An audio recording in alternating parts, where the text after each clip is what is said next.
Let's get into it. Greetings and welcome to the SwagHer Daily Brief, produced by Arnya T.M. Davis, and I'm your host, Fancy. This is news for the women who need the truth, even when it's messy, and the ones still counting on a system to make good on its word. We're starting with an update on a story that's had a lot of us holding our breath. The death of 18-year-old Nolan Wells. Civil rights attorney Ben Crump released the preliminary results of an independent second autopsy on Nolan Wells this morning during a news conference at the NAACP National Convention in Chicago, with Wells's parents in attendance. Forensic pathologist Dr. Roger Mitchell found the cause and manner of death undetermined pending further investigation.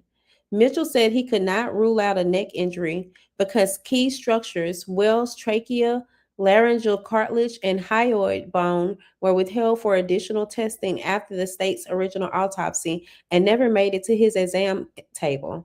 He also noted a 12 by 8-inch area of discoloration in the soft tissue at the back of Wells's head. The Mississippi State Medical Examiner's Office has yet to release its own findings. Wells disappeared during a July 4th boat trip to an island off the Mississippi coast with a group of friends, all of whom are white, and was found in the water 2 days later.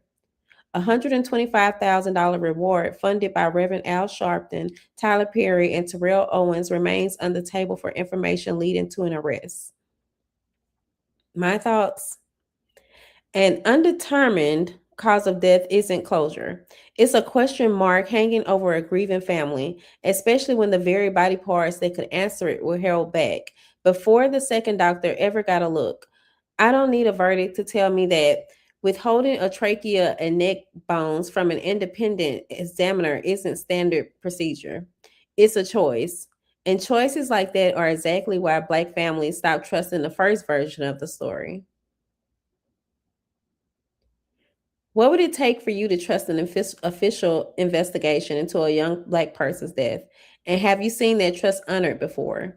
Tell us in the comments. Now to a win that's actually landing where it's supposed to. 500,000 student loan borrowers just got real relief.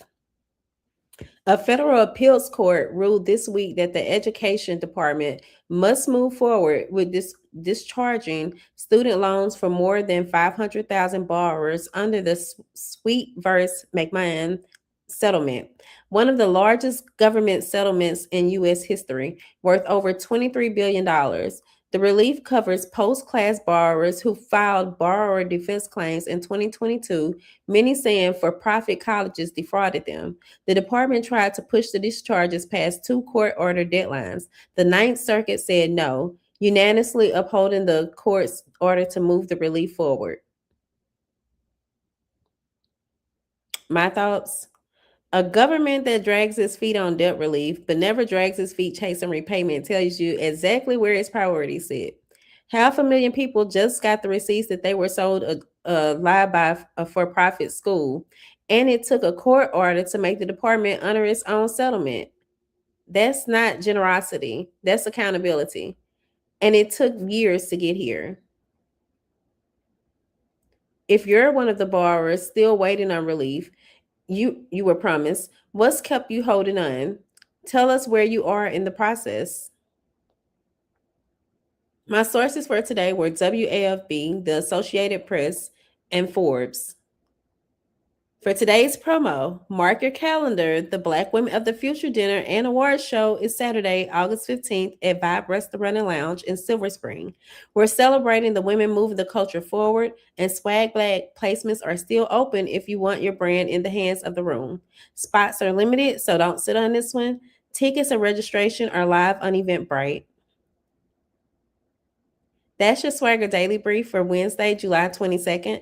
I'm Fancy. This brief was produced by Arnya T.M. Davis. Before you go, like this, share it with your circle, and subscribe so you can catch tomorrow's brief too. Stay visible, stay grounded with SwagHer. Peace and blessings.